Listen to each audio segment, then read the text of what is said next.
ನೋಡಿ, ವೃಶ್ಚಿಕ ರಾಶಿಯವರಿಗೆ ಪಂಚಮದಲ್ಲಿರುವಂತಹ ಶನಿಗ್ರಹ ಬದಲಾವಣೆಗಳೇನು ಕಾಣಲಿಲ್ಲ. ನಾನು ಆಗಲೇ ಹೇಳಿದೆ, ಶನಿ ಬಂದರೆ 2.5 ವರ್ಷಗಳ ಕಾಲ ಬದಲಾವಣೆಗಳನ್ನು ಕಾಣೋದಿಲ್ಲ ಅವನು. ಪಂಚಮದಲ್ಲಿ ಶನಿ ಬಂದಾಗ ಏನಾಗುತ್ತೆ ಅಂದರೆ, ಕೋಪದ ವಾತಾವರಣಗಳು, ಸ್ವಲ್ಪ ವ್ಯವಹಾರದಲ್ಲಿ ಸಣ್ಣ ಪುಟ್ಟ ವ್ಯತ್ಯಾಸಗಳಾಗುವಂಥ ಸಾಧ್ಯತೆಗಳನ್ನು ಈ ಶನಿಗ್ರಹ ಕೊಟ್ಟರೆ, 6ನೇ ಮನೆಯಲ್ಲಿ ಸ್ವಕ್ಷೇತ್ರಾಧಿಪತಿಯಾದಂಥ 6ನೇ ಮನೆಯಲ್ಲಿ ಕುಜಗ್ರಹನಿದ್ದು ಆರೋಗ್ಯದಲ್ಲಿ ವ್ಯತ್ಯಾಸದಿಂದ ಬಳತಿಲ್ಲದಂತಹ ವೃಶ್ಚಿಕ ರಾಶಿಯವರಿಗೆ ಆರೋಗ್ಯ ಅಭಿವೃದ್ಧಿಯಾಗುವಂಥ ಸಾಧ್ಯತೆಗಳು ಚೆನ್ನಾಗಿರುತ್ತೆ. ಹಾಸ್ಪಿಟ್ಲಲ್ಲಿದ್ದೆ, ಎಷ್ಟೊಂದು ಟ್ರೀಟ್ಮೆಂಟ್ ತೆಗೆದುಕೊಳ್ತಿದ್ದೆ, ನನಗೇನೋ ಒಂದು ಅದು ಅನುಕೂಲನೇ ಆಗ್ತಾ ಇರಲಿಲ್ಲ ಅನ್ನುವಂಥವರು ಈ 2026ರಲ್ಲಿ ಆರೋಗ್ಯ ಚೇತರಿಕೆಯನ್ನು ಕಾಣ್ತಾರೆ.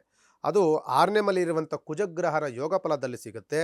ಮತ್ತು 8ನೇ ಮನೆಯಲ್ಲಿ ನಿಮಗೆ ರವಿ ಮತ್ತು ಬುಧ ಮತ್ತು ಚಂದ್ರ ಸಾಧಾರಣವಾದಂಥ ಫಲವನ್ನು ಅಲ್ಪ ಪ್ರಮಾಣದಲ್ಲಿ ಕೊಟ್ಟರೂ ಸಹ ನಿಮಗೆ 9ನೇ ಸ್ಥಾನದಲ್ಲಿ ಗುರು ಬರ್ತಾರೆ. ಗುರುವಿನ ಬಲವನ್ನೇ ಕಾಣದಲ್ಲಿದ್ದಂತಹ ವೃಶ್ಚಿಕ ರಾಶಿ ಸುಮಾರು 2 ವರ್ಷಗಳಿಂದಲೂ ಸಹ ಒಂದಲ್ಲ ಒಂದು ಕಷ್ಟಗಳನ್ನು, ಸಮಸ್ಯೆಗಳನ್ನು, ಪ್ರಯತ್ನಿಸಿದ ಕೆಲಸಗಳಲ್ಲಿ ವಿಫಲತೆಯನ್ನು, ಸಕ್ಸಸ್ಸನ್ನು ಕಾಣದಲ್ಲೇ ಇದ್ದಂತಹ ವೃಶ್ಚಿಕ ರಾಶಿ ಗುರುವಿನ ಯೋಗ ಫಲ ಬರ್ತಾ ಇದೆ.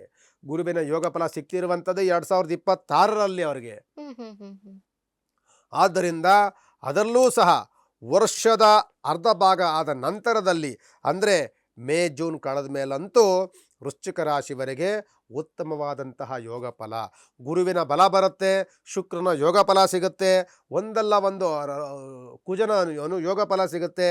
ಅಂದರೆ ಕುಟುಂಬದಲ್ಲಿ ಆರೋಗ್ಯ ಅಭಿವೃದ್ಧಿ, ಕುಟುಂಬದಲ್ಲಿ ಸೌಖ್ಯದ ವಾತಾವರಣ, ವ್ಯವಹಾರದಲ್ಲಿ ಪ್ರಗತಿಯನ್ನು ಕಾಣುವಂಥದ್ದು, ಕೆಲಸ ಕಾರ್ಯಗಳು ಕೈಗೂಡುವಂತಹ ಸಾಧ್ಯತೆಗಳು, ಸುಮಾರು ಎಷ್ಟೋ ದಿನಗಳ ಹಿಂದೆ ನಾವು ಕೊಟ್ಟಂಥ ಸಾಲಗಳು ಹಿಂತಿರುಗುವಂಥ ವಾತಾವರಣ, ಇನ್ನೊಬ್ರಿಗೆ ಸಹಕಾರ ಮಾಡಿದ್ದಂಥವರು ನಮಗೆ ಸಹಕಾರ ಮಾಡುವಂತಹ ಒಂದು ಸುದಿನ ಸಿಗುವಂಥ ಸಾಧ್ಯತೆಗಳು ವೃಶ್ಚಿಕ ರಾಶಿಯವರಿಗೆ 2026ರಲ್ಲಿ ಸಿಗುತ್ತೆ.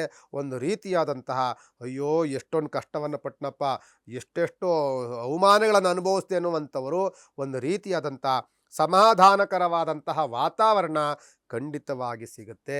ಎಷ್ಟೆಷ್ಟೋ ಕಷ್ಟಗಳು, ಎಷ್ಟೆಷ್ಟೋ ಅವಘಡಗಳು, ಎಷ್ಟೆಷ್ಟೋ ಚಿಂತನೆಗಳು, ಎಷ್ಟೆಷ್ಟೋ ಅವಮಾನಗಳನ್ನು ಅನುಭವಿಸಿದಂತಹ ವೃಶ್ಚಿಕ ರಾಶಿ ಈಗ ಉತ್ತಮವಾದಂತಹ ಒಂದು ರೀತಿಯಾದಂತಹ ನಿಮಗೆ ಸನ್ಮಾನ, ಒಂದು ರೀತಿಯ ಅವಮಾನಗಳಿಂದ ಮಾಡಿದವರೇ ಸನ್ಮಾನ, ಕಷ್ಟದಲ್ಲಿದ್ದಂತಹ ಸುಖ, ಬೇಜಾರಲ್ಲಿದ್ದಾಗ ಒಂದು ರೀತಿಯ ಸಮಾಧಾನಕರವಾದಂತಹ ವಾತಾವರಣಗಳೆಲ್ಲವೂ ಸಹ ನಿರ್ಮಾಣವಾಗುವಂತಹ ಯೋಗ ಫಲ ವೃಶ್ಚಿಕ ರಾಶಿಗಿರುತ್ತೆ.